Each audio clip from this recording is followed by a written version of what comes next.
A story of betrayal, forbidden power, and a love that breaks ancient curses. Hello, my beautiful pack. Welcome back to the channel. How are you all doing today? I hope you're cozy and ready for a story that's going to grip your heart and not let go. Before we dive in, tell me, where are you watching from? Drop your location in the comments. And if you haven't already subscribed, please hit that button now because you won't want to miss what happens next in this tale. Trust me, this one is different. This one will haunt you. Now, let's begin. The stench hit Mira the moment she descended the stone stairs into the servants' quarters. It was not the usual mustiness of damp cellars or unwashed linens. This was something alive, something rotten and sentient, curling through the air like smoke from burning flesh. Her stomach turned violently, and she pressed the back of her hand to her nose, eyes watering as she forced herself forward. "You'll get used to it," muttered Thorn, the head servant, his voice muffled behind the cloth he'd tied around his face. "Or you won't. Either way, the job's yours now. No one else will do it." Mira swallowed the bile rising in her throat. "What exactly am I supposed to do?" Thorn stopped before a heavy iron door at the end of the corridor.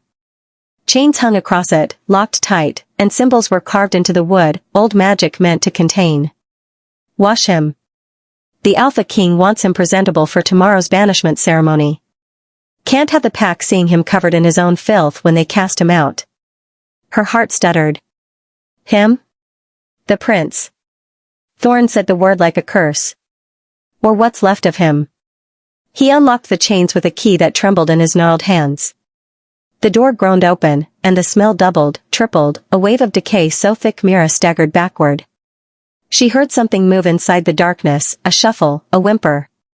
"Go on," Thorn said, shoving a bucket of water and a rough cloth into her arms.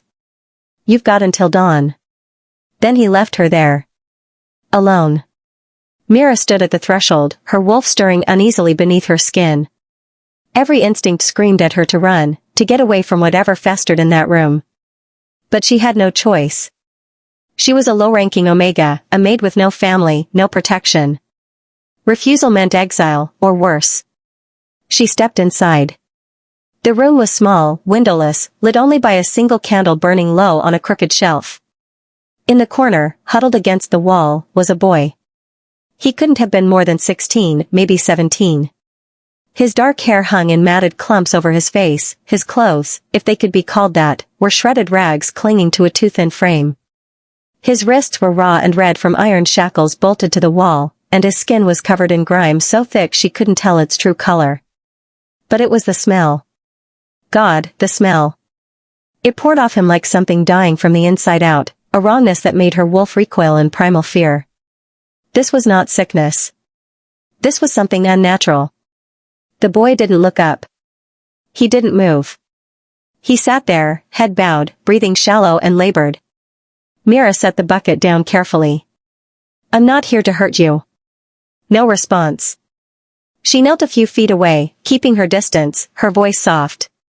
"My name is Mira. I'm going to help you get clean. Is that all right?" Still nothing. Her chest tightened.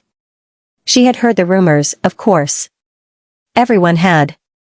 The Alpha King's only son, born cursed, marked by the gods themselves with a scent so foul it proved he was tainted. Some said his mother had lain with a demon. Others whispered that he was the product of forbidden magic, a weapon meant to destroy the pack from within. The Alpha King had declared him an abomination. He had been locked away since childhood, hidden from the world, condemned to live in this festering hole until the day he was old enough to be executed publicly. Tomorrow was that day. Mira dipped the cloth into the water, wringing it out slowly. "I'm going to touch you now. I'll be gentle." She reached out, hesitating for just a moment before pressing the damp cloth to his arm. The boy flinched violently, a sharp intake of breath, but he didn't pull away. Beneath the grime, she felt his skin, burning hot, feverish. She worked carefully, wiping away layers of dirt and sweat, and the smell began to shift. Not lessen, but change. It was still there, clinging to him, but something else emerged underneath, something faint and strange. Her wolf stirred again, but this time it wasn't fear. It was recognition. Myra's hand stilled. She leaned closer, ignoring every warning screaming in her mind, and gently pushed the matted hair back from his face. He looked up. His eyes were gold. Pure, molten gold, glowing faintly in the dim light. And they were terrified. "Please," he whispered, his voice cracked and broken. "Please don't hurt me." Myra's heart shattered. "I won't," she promised, her voice thick. "I swear it." She resumed washing him, more carefully now, and as the dirt fell away, she saw them. Marks.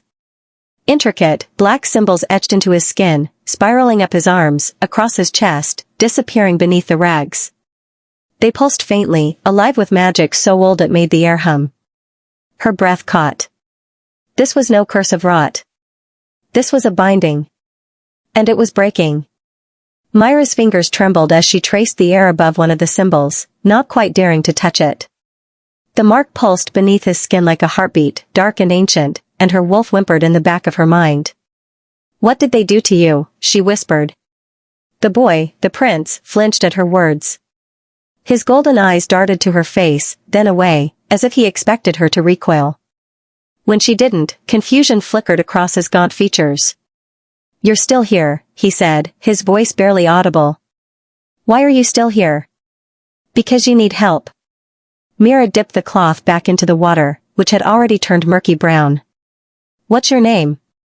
He hesitated, his jaw working as if the words were stuck. "Kale," he finally said. "My name is Kale." "Kale." She repeated it gently, letting him hear it spoken without hatred for perhaps the first time in years.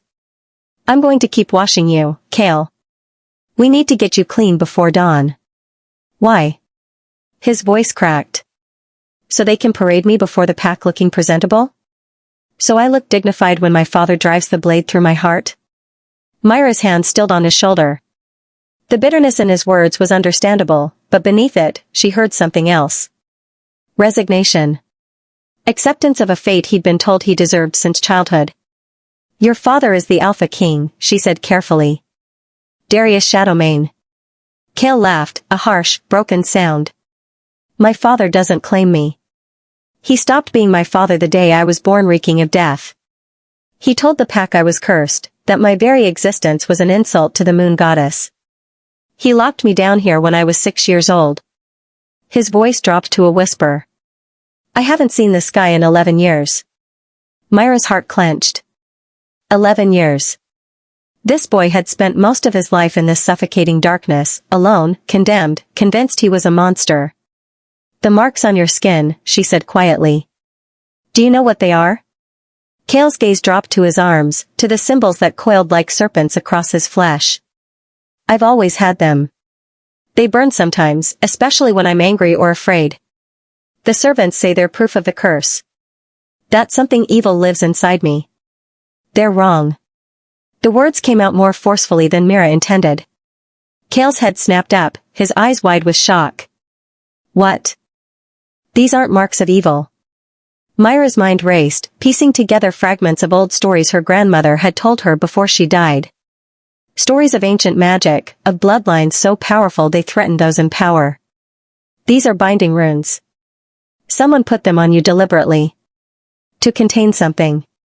To contain the rot," Kale said dully. "To keep the curse from spreading." No. Mira leaned closer, her voice urgent. "To contain your power." Kale stared at her as if she'd lost her mind. "I don't have power. I have nothing. I'm nothing." "Look at your eyes, Kale." Mira pulled a shard of broken mirror from her apron pocket, something she'd picked up from the maid's quarters.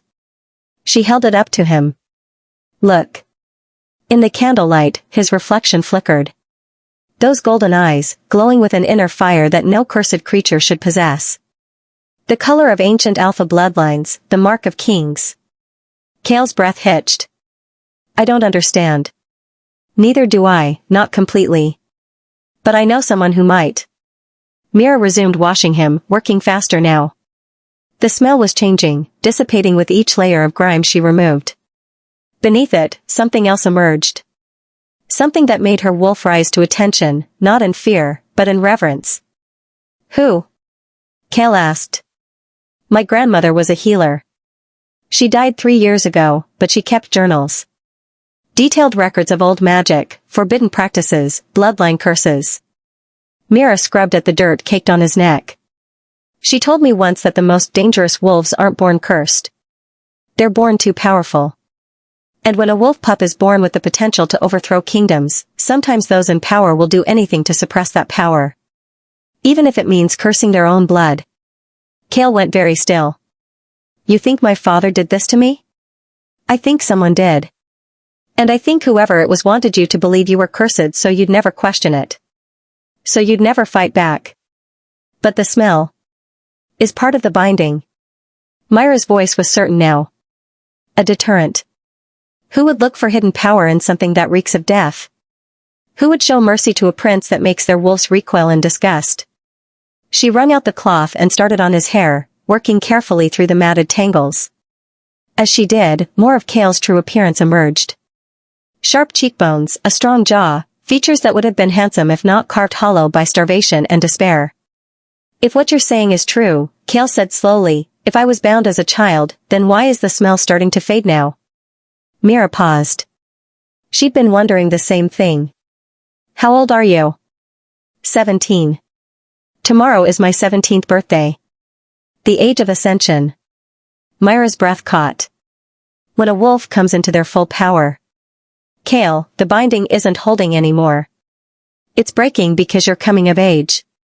Whatever they locked away inside you is trying to emerge. Cale's hands curled into fists, the chains rattling. Then the execution isn't about banishment at all, is it? It's about making sure I die before the binding breaks completely. Yes. Mira met his eyes. I think your father knows exactly what's happening. And he's terrified. For a long moment, they sat in silence. The candle flickered, casting dancing shadows across the walls. Mira continued washing him, revealing more of the intricate runes that covered his torso, his back, even parts of his legs. Whoever had placed this binding had been thorough. Desperate. Why are you helping me? Cale's voice was small, vulnerable. You don't know me. If you're caught down here, treating me like I'm anything other than an abomination, they'll punish you. They might even kill you. Mira smiled sadly. Because I know what it's like to be powerless. To be told you're worthless because of what you were born as. I'm an Omega, Cale. The lowest rank. I've spent my whole life being invisible, being nothing. She placed her hand over one of the runes on his chest, feeling the warmth pulsing beneath. But my grandmother taught me that the moon goddess doesn't make mistakes. Every wolf is born with purpose. Even the ones the world tries to throw away. Cale's eyes glistened. What do? We find out the truth. And then we decide if you're going to let them kill you tomorrow, or if you're going to fight. The water in the bucket had turned black by the time Mira finished washing Cale's torso. She sat back on her heels, studying him in the candlelight, and her breath caught in her throat. The smell was almost completely gone. In its place was something that made her wolf surge forward with an intensity that startled her. It was the scent of pine forests after rain, of mountain air and wild lightning, ancient and untamed. It was the scent of an alpha. No, something more than that. Something primal that her instincts recognized even if her mind couldn't name it. Mira? Cale's voice pulled her back. What's wrong? Nothing's wrong. She forced herself to focus, reaching for the shackles on his wrists. Everything's right. That's the problem. The iron cuffs were locked tight, the key likely kept by Thorn or one of the guards. But Mira had learned long ago that being invisible had advantages. She pulled a thin piece of wire from her hair, a trick another servant had taught her years ago. What are you doing? Cale asked, alarm creeping into his voice. Getting you out of these chains. Are you insane? They'll know. They'll punish you. They're going to kill you at dawn, Cale. Mira worked the wire into the first lock, her fingers steady despite her racing heart. I'm not letting that happen. You can't stop it. No one can. Maybe not. But I can give you a choice. The first lock clicked open. Cale gasped as the shackle fell away, revealing raw, bleeding skin beneath. Myra's jaw tightened as she moved to the second wrist. You can walk to your execution like a lamb to slaughter, or you can find out what they've been so afraid of all these years. The second lock opened. Cale pulled his hands free, staring at them as if they belonged to someone else. He was shaking. I don't know how to fight, he whispered. I don't know anything except these four walls. Then we start with standing up. Mira rose and extended her hand to him. Can you do that? Cale looked at her hand for a long moment, his golden eyes reflecting a war of emotions. Fear, hope, disbelief. Finally, he reached up and grasped it. His hand was warm, feverish, and the moment their skin touched, something electric shot through Myra's body. Her wolf howled in recognition, a sound so primal and absolute that she nearly stumbled backward. Mate. No. That was impossible. She was an Omega. He was a prince, cursed or not. The moon goddess didn't pair wolves so far apart in station. And yet, every fiber of her being screamed the truth. Cale felt it too. His eyes widened, his grip on her hand tightening. What is that? I don't know, Mira lied, her voice shaking. She couldn't tell him. Not now. Not when his world was already crumbling. Can you stand? With her help, Cale pulled himself to his feet. He swayed, his legs weak from years of disuse, and Mira braced herself against his weight. He was taller than she'd realized, even malnourished as he was. The runes, he gasped, pressing a hand to his chest. They're burning. Mira looked down and her heart seized. The binding marks were glowing now, pulsing with dark light, the symbols writhing across his skin like living things. Cracks of golden energy were splitting through them, breaking them apart from the inside. It's happening faster than I thought, she breathed. Cale, you need to listen to me. We don't have until dawn. The binding is breaking right now. As if in response to her words, Cale cried out in pain. He collapsed to his knees, his body convulsing. The runes blazed brighter, and the smell that had clung to him for 17 years evaporated completely, replaced by that overwhelming scent of ancient power. And then the door burst open. Thorn stood in the doorway, his face twisted in horror. Behind him were two guards, their hands already on their weapons. What have you done? Thorn's voice was a strangled shout. The smell, it's gone. The Alpha King will have your head for this. The Alpha King put a binding curse on his own son, Mira shot back, stepping protectively in front of Cale. Did you know? Did any of you know? One of the guards, a grizzled warrior named Ronan, shifted uncomfortably. The prince is cursed. We all know it. He was never cursed. Myra's voice rang with conviction. Look at him. Does he look cursed to you, or does he look like someone who was deliberately crippled? Thorn's eyes narrowed. It doesn't matter what he looks like. The Alpha King has ordered his execution, and it will be carried out. Guards, seize the girl. And chain the prince again before. He never finished. Cale's scream tore through the air, not of pain but of something breaking free. The runes on his body shattered in an explosion of golden light so bright Mira had to shield her eyes. Power rolled off him in waves, primal and absolute, pressing down on everyone in the room. The guards dropped to their knees involuntarily, their wolves submitting to a force they couldn't resist.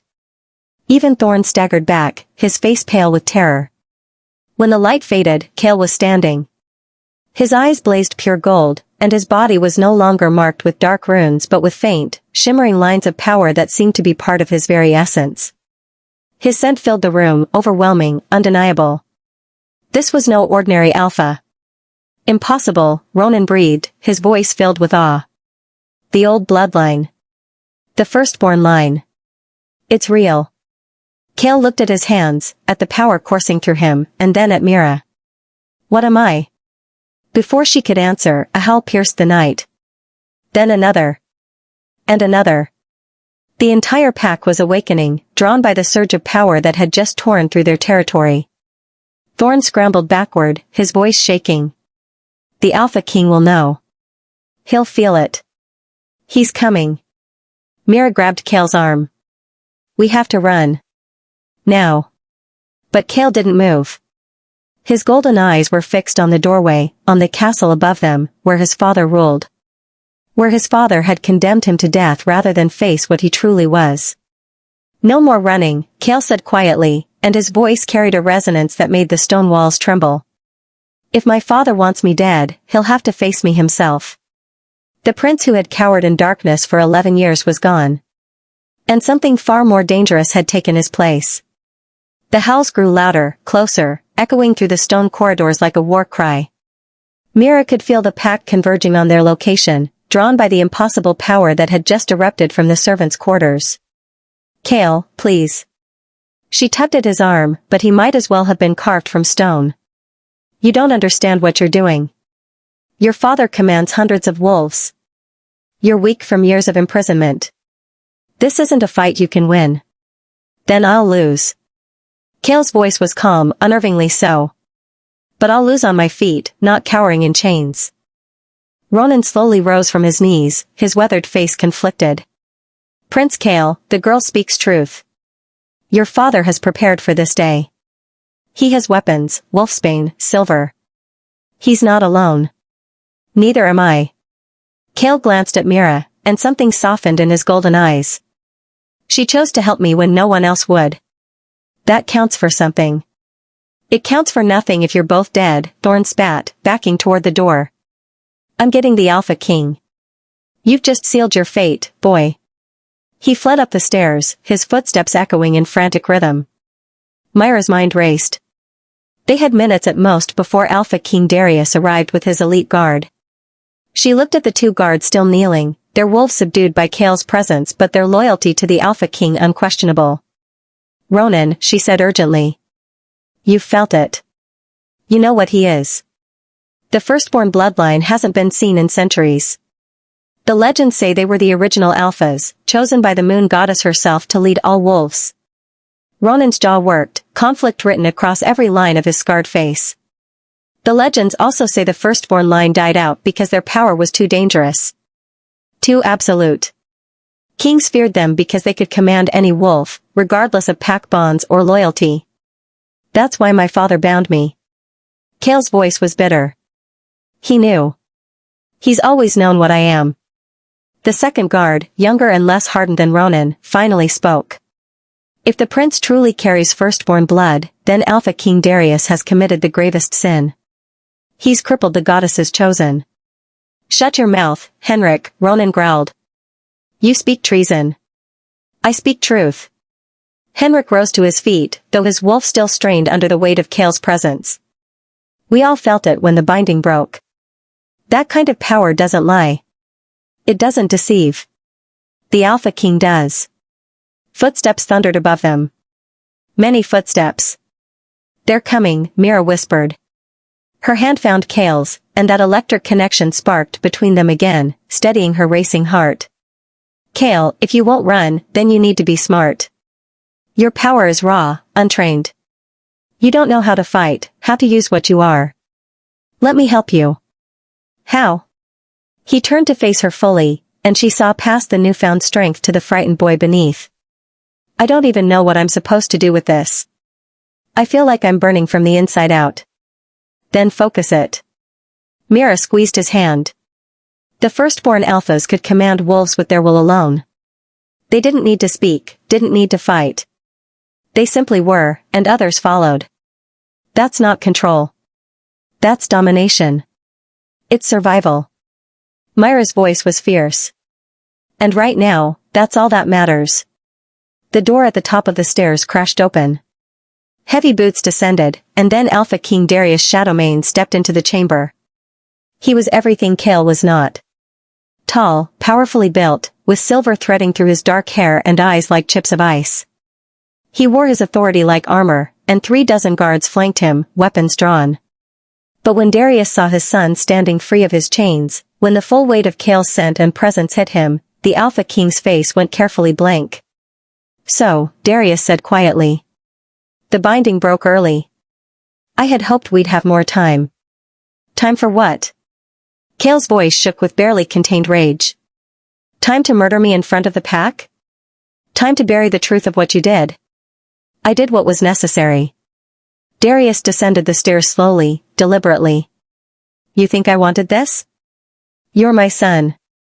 My heir. But the moment you were born, the moment I saw those marks on your skin and felt the power radiating from you, I knew what you were. What you would become. A threat to your throne. A threat to everything. Darius's composure cracked. The firstborn bloodline was eliminated for good reason, Kale. Their power was absolute. They couldn't be controlled, couldn't be reasoned with. They consumed packs, territories, entire kingdoms. And you, my son, carry that curse in your very blood. It's not a curse, Mira said, her voice ringing clear. It's a gift from the moon goddess. Darius's cold gaze shifted to her. And who are you, Omega, to speak of the goddess's gifts? Someone who sees the truth you've been hiding for 17 years. Mira stepped forward, placing herself between Kale and his father. You didn't bind your son to protect the pack. You bound him to protect yourself. Because you knew that one day, he'd be stronger than you. Better than you. The guards shifted uncomfortably. Mira could see doubt flickering in some of their eyes, recognition in others. They'd felt Kale's power. They knew she wasn't lying. Darius's expression hardened. You know nothing of leadership, girl. Nothing of the burdens of the crown. I have kept this pack safe, prosperous, for 30 years. I will not let some prophesied bloodline destroy everything I've built. Then you should have killed me as a baby. Kale's voice was cold. You should have been merciful instead of cruel. Instead, you locked me in the dark for 11 years, told me I was an abomination, made me believe I deserved to die. And now you want to execute me because I've finally discovered what I am? Yes. Darius's hand moved to the silver blade at his belt. Because what you are is dangerous. And I've learned that dangerous things must be eliminated before they destroy us all. He drew the blade, and the guards moved forward as one. But before anyone could strike, Kale's power exploded outward again, not in light this time, but in pure, undeniable command. Stop. Every wolf in the room froze. Their bodies locked in place, unable to move, unable to disobey. Even Darius stood paralyzed, his blade half-raised, shock and fury warring on his face. Kale's eyes blazed. You want to see dangerous, father? Let me show you what you created. The silence in the chamber was absolute. 36 guards stood frozen like statues, their weapons raised but useless. Alpha King Darius's face had gone deathly pale, his body trembling with the effort of trying to break free from his son's command. Kale stood at the center of it all, power radiating from him in visible waves of golden light. But Mira could see the cost. Sweat beaded on his forehead, his hands shaking, his breath coming in ragged gasps. He was holding them through sheer will, and it was burning through him like wildfire. Kale, she said softly, touching his arm. You can't hold this forever. I know. His voice was strained. But I need answers first. He took a step toward his father, and despite the command holding Darius in place, the Alpha King's eyes blazed with defiance. You're going to tell me everything, Kale said. Starting with who placed the binding on me. Darius's jaw clenched, fighting against the compulsion to speak. But the firstborn power was absolute. The words tore from his throat against his will. A witch. Morgana the Bone Weaver. She came to me 3 days after you were born. You sought her out, Kale said, realization dawning. You paid her to curse your own child. No, the word came out strangled. She came to me. She told me what you were, what the marks on your skin meant. She said the firstborn bloodline had returned, and if I didn't act, you would consume everything. My throne, my pack, my life. Myra's blood ran cold. She manipulated you. Made you afraid of your own son. She showed me visions. Darius's voice cracked.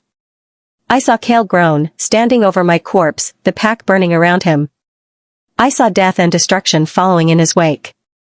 She said the binding was mercy, that it would suppress the power until Kale came of age, and then I could execute him before the firstborn awakened fully. But it awakened anyway, Ronan said quietly, having found his voice despite the command holding his body still. The power was too strong to contain. Kale's hands curled into fists. Where is she? Where is Morgana? Gone. Darius's eyes held a flicker of something that might have been regret. She disappeared after placing the binding. I haven't seen her in 17 years. You're lying. Myra's voice cut through the tension. You've kept contact with her. You had to, because the binding needed maintenance. Those runes didn't just appear once and hold for 17 years. Someone has been reinforcing them. Darius's face went even paler, and Mira knew she'd struck truth. Who? Kale's power flared, pressing harder against his father's will. Who's been reinforcing the curse? Your mother. The words hung in the air like poison. Kale staggered backward as if he'd been struck, his concentration breaking. The command holding the guards wavered, and several of them gasped as they regained partial control of their bodies. That's impossible, Kale whispered. My mother died in childbirth. You told me she died because I killed her. I lied. Darius's voice was flat, emotionless. Your mother, Lyanna, is alive.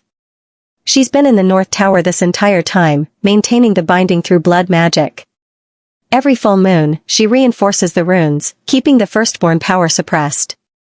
Mira felt Kale's anguish like a physical blow through their bond.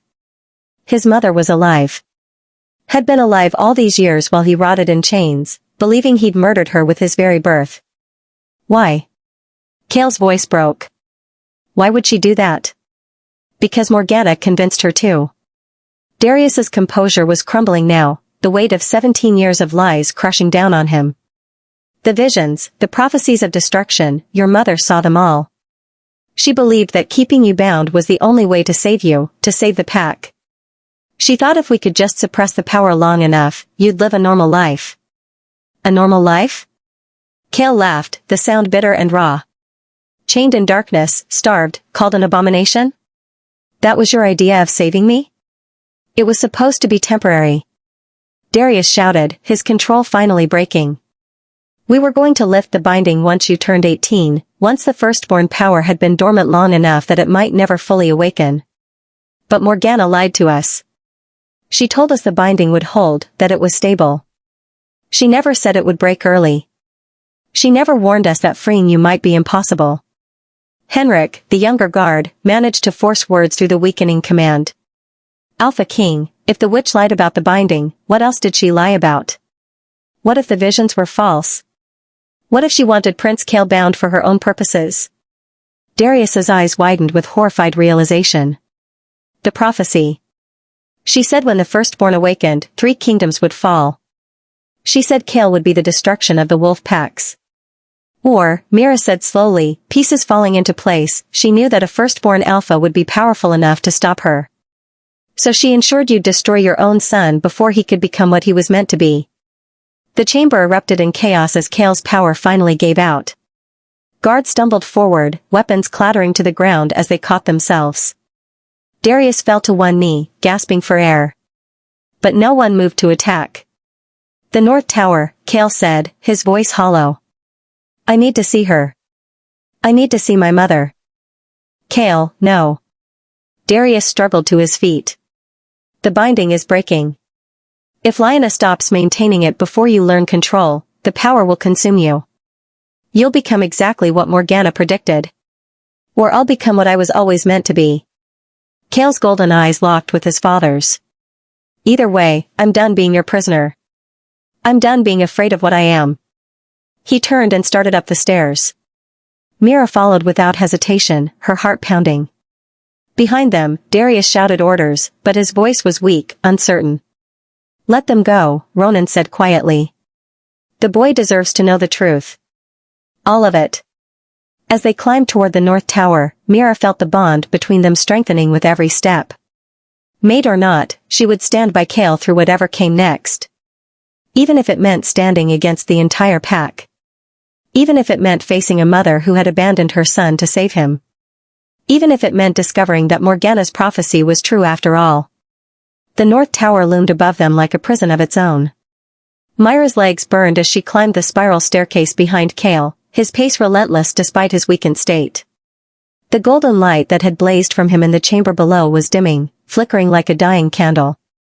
Kale, you need to rest, she said, catching his arm. You've used too much power. Your body can't handle this. I'm fine. But he swayed as he spoke, catching himself against the cold stone wall.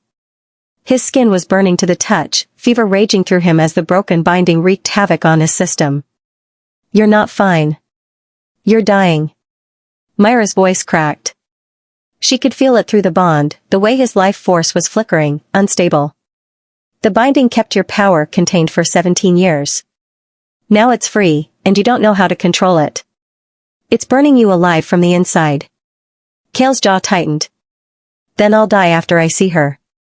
After I hear from her own lips why she abandoned me." They reached the top of the tower. A heavy wooden door stood before them, marked with the same binding runes that had covered Kale's body. These were glowing faintly, pulsing in rhythm with some invisible heartbeat. Kale raised his hand to the door, and the runes flared bright before shattering like glass. The door swung open. The chamber beyond was beautiful in a haunting way. Moonlight streamed through tall windows, illuminating a room filled with herbs, crystals, and ritual implements. And in the center, kneeling before a silver basin filled with dark liquid, was a woman. She was painfully thin, her long dark hair threaded with premature gray. Her hands were stained black to the elbows, and when she turned at the sound of the door opening, Mira gasped. Lionna's eyes were the same molten gold as her son's. But where Kale's blazed with power, hers were dimmed, exhausted, burning with an anguish that had clearly consumed her for years. "Kale." The word left her lips like a prayer and a curse. "Oh gods, Kale." "Mother." Kale's voice was cold, but Mira heard the tremor beneath it. "Or should I call you Warden? Jailer? Which title do you prefer for the woman who kept me in chains?" Lionna rose on shaking legs, one hand pressed to her chest. "You don't understand. I did it to save you." "By torturing me?" Kale took a step forward. "By making me believe I was a monster? By letting me rot in darkness while you were up here, alive, reinforcing the curse that destroyed my life? It wasn't supposed to be like that." Tears streamed down Lionna's face. "Morgana promised the binding would be painless, that you'd live normally, just without the firstborn power. She said it was the only way to keep you safe from those who would hunt you." Morgana lied. Mira moved to stand beside Kale, offering silent support. "She manipulated both you and Alpha King Darius. The visions she showed you, the prophecies of destruction, they were all false. She wanted Kale bound because she feared what he could become." Lionna's face crumpled. "No. No, that can't be true. I saw it with my own eyes. I saw my son standing over corpses, blood on his hands, darkness in his eyes.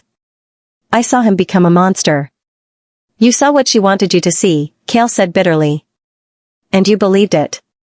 You chose to believe your newborn child was capable of such evil rather than trust in what the moon goddess created. The moon goddess makes mistakes." Lionna's voice rose in desperation. "The firstborn bloodline was eliminated for good reason. That kind of power corrupts absolutely. It consumes. I couldn't let that happen to you. I couldn't watch my son become a tyrant. So instead you watched me become nothing." Kale's power flared again, unstable, wild. The crystals in the room began to crack, the air itself vibrating with barely contained force. "You watched me suffer for 11 years and did nothing. That's not love, Mother. That's cowardice." "Kale, your power," Mira warned, feeling the dangerous spike through their bond. "You're losing control." But Kale couldn't stop. 17 years of pain, of abandonment, of believing he was worthless, came pouring out of him in waves of raw, destructive energy. The window shattered. The stone walls trembled. And Lionna collapsed to her knees, blood dripping from her nose. "The binding," she gasped. "It's completely broken. Kale, you have to let me help you. I can create a new one, something temporary, just until you learn control. No more bindings." Kale's shout shook the entire tower. "I will never be caged again." "Then you'll die." Lionna crawled toward him, desperation in every movement. "The firstborn power without training, without control, it will consume you within days. Your body can't contain it. Please, my son, please let me help you. It's too late for help." Kale's voice went quiet, deadly. "And it's too late for us." He turned toward the door, but before he could take a step, the chamber exploded with black smoke. Mira screamed as dark magic wrapped around them like chains, choking, suffocating. From the smoke emerged a figure. A woman in tattered robes, her face hidden behind a bone mask, her presence radiating malevolence.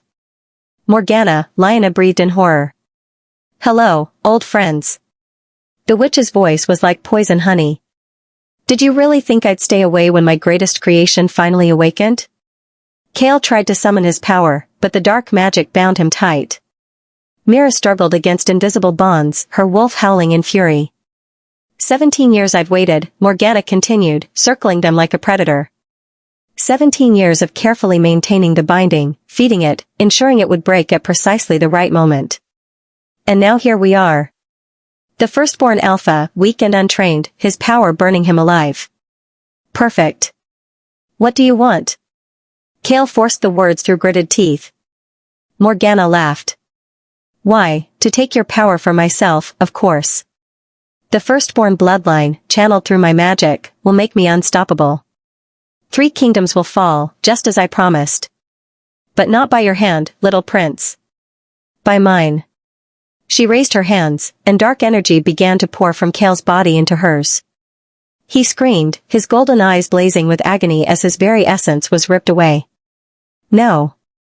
Mira threw herself forward, breaking through the magical bonds through sheer desperation. She crashed into Morgana, disrupting the spell.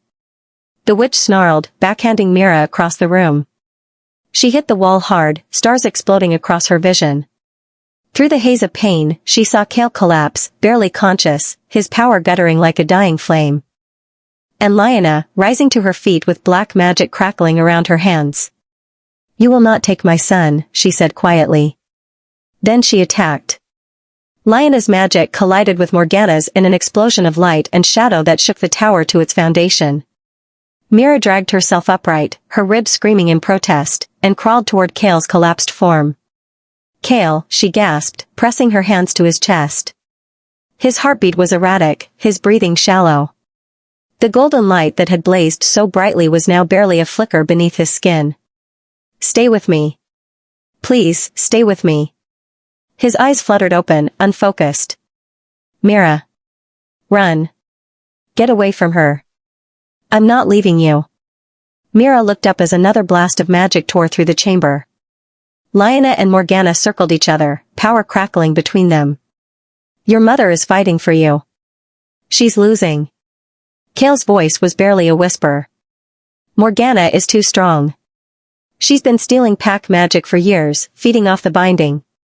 Every time my mother reinforced it, Morgana siphoned away a portion of my power. She's been preparing for this moment. Behind them, Lyanna screamed as dark energy wrapped around her throat, lifting her off the ground. Blood ran from her eyes, her nose, her ears. The cost of wielding magic she was never meant to possess. Foolish woman, Morgana hissed. Did you think 17 years of blood rituals made you a match for me? I am ancient. I have consumed the essence of 100 wolves. Your pathetic attempts at magic are nothing. She flung Lyanna against the wall. The woman crumpled, gasping for breath, her hands trembling. Mother! The word tore from Cale's throat. He tried to rise, but his body wouldn't obey. The power drain had left him helpless. Morgana turned her attention back to them, her bone mask gleaming in the moonlight. How touching. The broken family reunited in their final moments.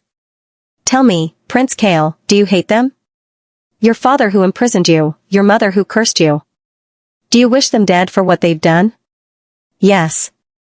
Cale's voice was raw with honesty. I hate them both. Good. Morgana knelt before him, one finger lifting his chin. Then let me offer you something better than revenge. Let me offer you freedom. Give me your power willingly, and I'll spare them. I'll even let the Omega live. Refuse, and I'll make you watch while I tear them apart. Myra's heart stopped. She could see Cale considering it, could feel through their bond the exhaustion, the pain, the desperate desire for all of this to just end. Don't, she whispered. Cale, please. This isn't the answer. Isn't it? He looked at her, and she saw the boy who had spent 11 years in darkness, who had been told his entire life that he was worthless, that he was cursed. What do I have to live for, Mira? What purpose does this power serve except to destroy everything I touch? You have me. The words came out stronger than Mira expected.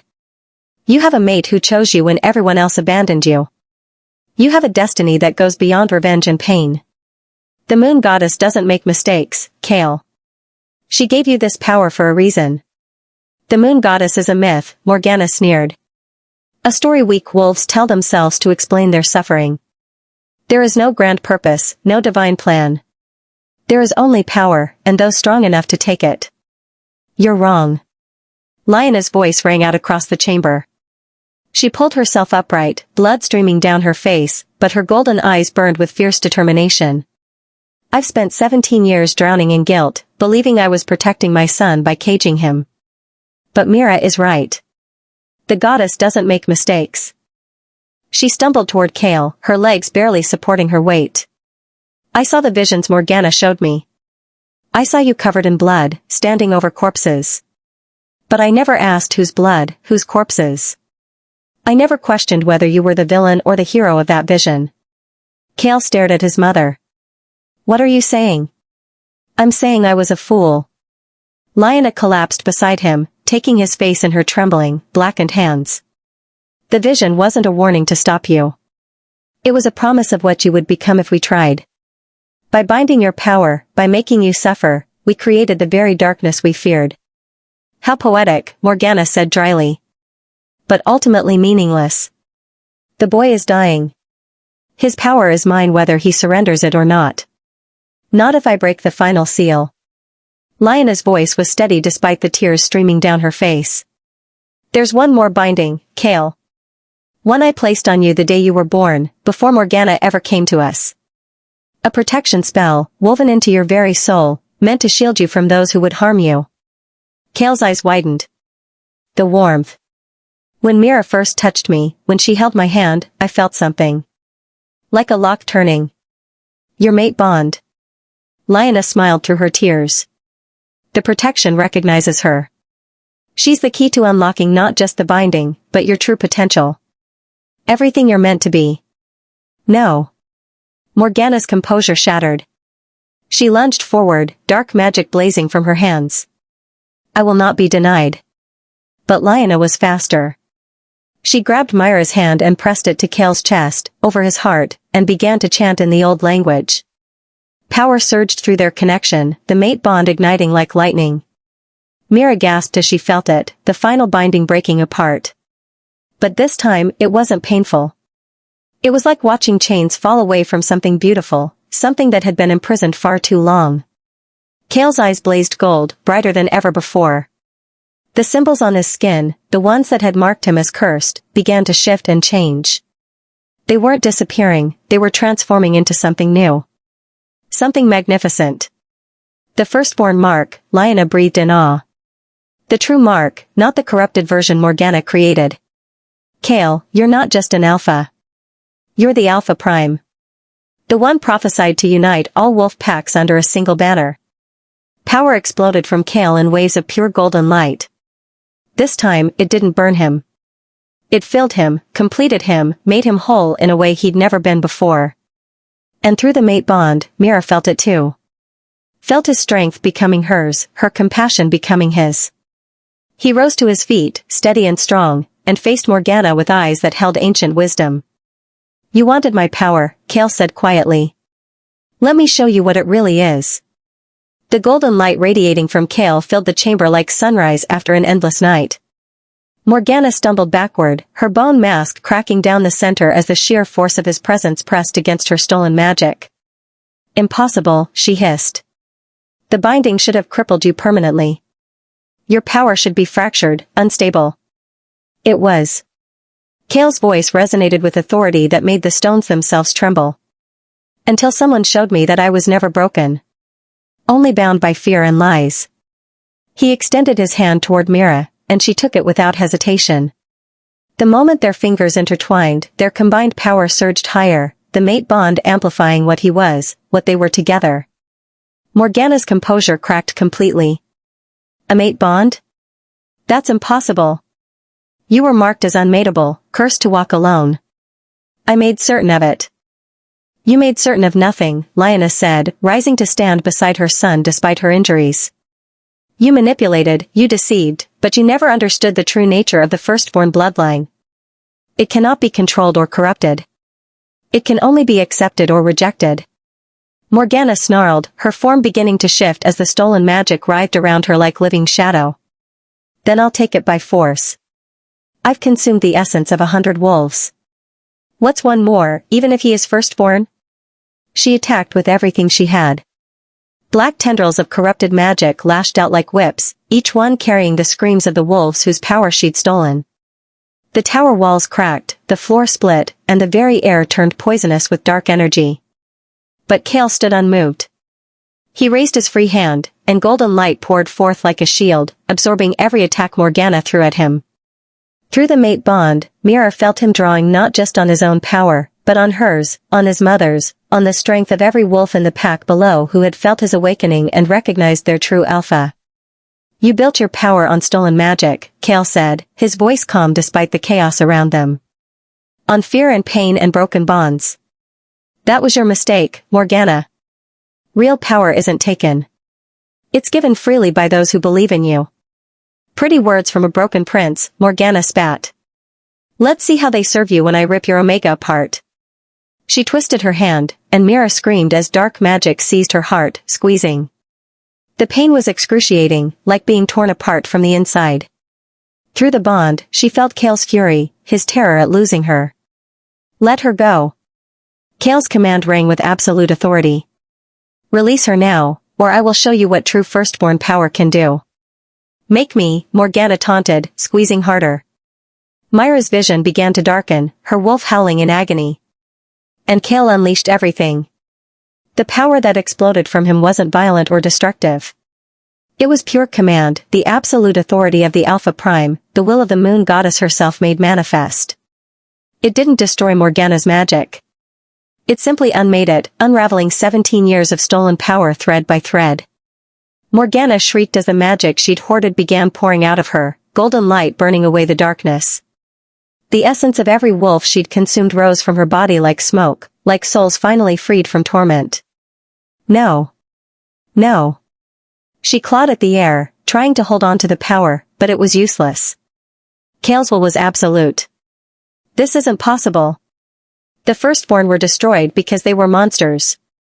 Tyrants. You're supposed to be corrupted, supposed to be broken. I was broken, Kale said quietly. But someone put me back together. Someone showed me that strength isn't about domination.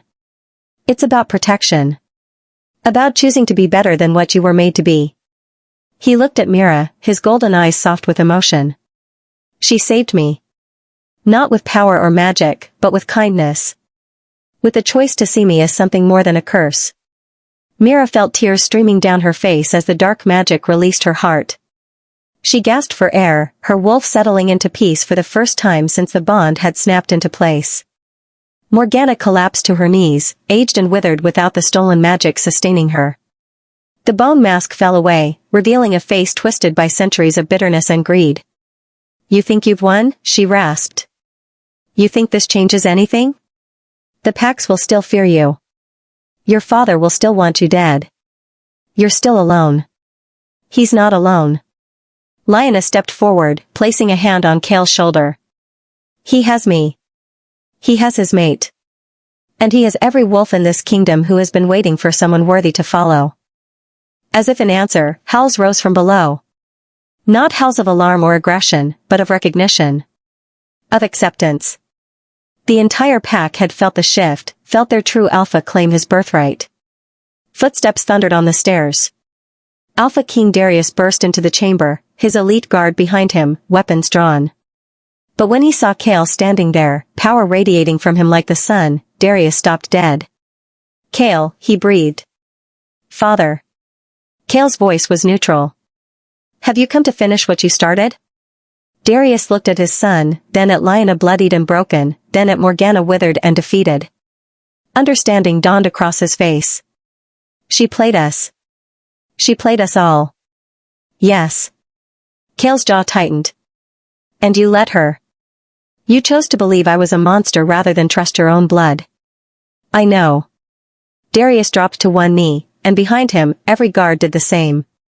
I know what I've done. I have no right to ask forgiveness. But I'm asking anyway. Not as your king, but as your father. The chamber fell silent. Mira squeezed Kale's hand, letting him feel her support through the bond, letting him know that whatever he chose, she would stand with him. Kale looked at his father for a long moment. Then he said, "Get up." Darius rose slowly, hope and fear warring in his eyes. You don't get to kneel and make this easy, Kale said. You don't get to absolve your guilt with a single gesture. You condemned me to 11 years of darkness. You let me believe I was worthless. That doesn't disappear because the truth finally came out. I know. But, Kale continued, his voice softening slightly, I also know what it's like to be manipulated by fear. To make choices you think are right, only to discover they were poison. So I'm not going to kill you. I'm not going to take your throne. But things are going to change. The first rays of dawn broke through the shattered windows of the North Tower, painting everything in shades of gold and amber. Kale stood silhouetted against the light, no longer the broken boy who had cowered in chains, but something magnificent and new. Mira watched him with her heart so full it ached. Through their bond, she felt his exhaustion, his lingering pain, but also something else. Hope. Purpose. The quiet strength of someone who had walked through darkness and emerged whole on the other side. The pack gathers below, Ronan said from the doorway, his weathered face showing open respect. They want to see you, Prince Kale. They want to know their alpha. Kale glanced at his father. Darius stood silent, his shoulders bowed, looking older than Mira had ever seen him. The weight of 17 years of mistakes pressed down on him like a physical burden. Then let's not keep them waiting. Kale turned to Lyanna, who sat against the wall, her blackened hands wrapped in cloth torn from Myra's apron. Mother, can you walk? With help. Lyanna's voice was weak but steady. I owe the pack an explanation. They deserve to know what we did, what we allowed to happen. Kale offered her his arm, the gesture both an olive branch and an acknowledgement of the long road ahead. We'll face them together. They descended the tower stairs slowly, a strange procession.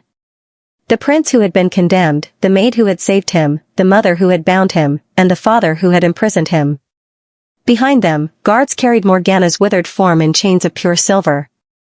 She would stand trial before the Pack Council, though everyone knew her fate was already sealed. The great hall was packed with wolves. Every rank, every family, every member of the Shadowmane pack had gathered in the pre-dawn darkness, drawn by the surge of power that had shaken the very foundations of their world. When Kale stepped into the hall, silence fell like a blanket. Mira felt him trembling beside her, felt the old fear trying to rise up. 11 years of being told he was a monster, of being hidden away like something shameful, didn't disappear overnight. But she squeezed his hand, sending warmth and courage through their bond. You are not alone, she whispered.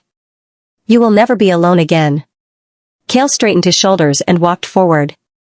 The crowd parted before him, wolves young and old stepping back not in fear, but in reverence. His scent, that ancient power of pine and lightning and wild places, washed over them like a blessing. Darius climbed the steps to the throne, but instead of sitting, he turned to face the assembled pack. 17 years ago, he began, his voice carrying to every corner of the hall, I made the worst mistake of my life. I allowed fear to poison my judgment. I allowed a witch to convince me that my own son was a curse upon this pack. Murmurs rippled through the crowd. This was not what they had expected. Alpha Kings did not confess their failures publicly. I locked Kale away in darkness, Darius continued, his voice breaking. I told him he was worthless, cursed, unfit to live among us. I planned to execute him on his 17th birthday to hide my shame. He looked at his son, tears streaming down his face. I was wrong. About everything. Lyanna stepped forward, her voice ringing clear despite her injuries. And I reinforced the binding that crippled him. I believed I was protecting my son, but I was only protecting my own fear. We both failed him. We both chose our own comfort over his life. The hall erupted in angry voices, wolves shouting questions, demanding answers. But then Kale raised his hand, and silence fell again. The command in that simple gesture was undeniable. My parents made mistakes, Kale said quietly. Terrible mistakes born of manipulation and fear. But Morgana the Bone Weaver was the true architect of this tragedy. She planted false visions, twisted prophecies, and fed on the binding magic for 17 years. She wanted me broken so I could never fulfill my true purpose. He walked to the center of the hall, turning slowly so everyone could see him. I am firstborn. The bloodline that was thought extinct has returned. I know what that means to many of you. You've heard the stories of tyrants and conquerors, of alphas so powerful they consumed entire kingdoms. Fear flickered across faces in the crowd. But I am not those alphas, Kale continued. I will not be the monster they were. Because I learned something in that darkness my parents locked me in. I learned what it means to be powerless. To be dismissed, degraded, treated as less than nothing. And I swear to you, on my life and my bond, I will never inflict that pain on another soul. Mira felt pride surge through their connection as she watched him. This was the alpha he was meant to be. Not a conqueror, but a protector. I don't want my father's throne, Kale said, looking at Darius. I don't want to rule through fear or dominance. But I will not stand by while any member of this pack suffers injustice. I will not be silent when the weak are exploited or the different are condemned. If that makes me a threat to the old ways, so be it. Henrik, the young guard who had been the first to recognize Kale's true nature, stepped forward and knelt. I pledge my loyalty to Prince Kale, firstborn alpha and heir to the Shadowmane pack. One by one, others followed. Young wolves, omegas, even some of the older warriors who had seen too many injustices over the years. They knelt not out of compulsion, but out of choice. Darius watched his son with something like wonder on his face. You're already a better alpha than I ever was, he said quietly. The throne is yours if you want it, Kale. I will step aside. No, Kale shook his head. Keep your throne, father. Keep your crown. But rule justly, or I will stand against you. Not as your enemy, but as your conscience. Darius nodded slowly, understanding the mercy and the warning in those words. Then I will try to be worthy of the son I nearly destroyed. Mira stepped forward, taking Kale's hand in front of the entire pack.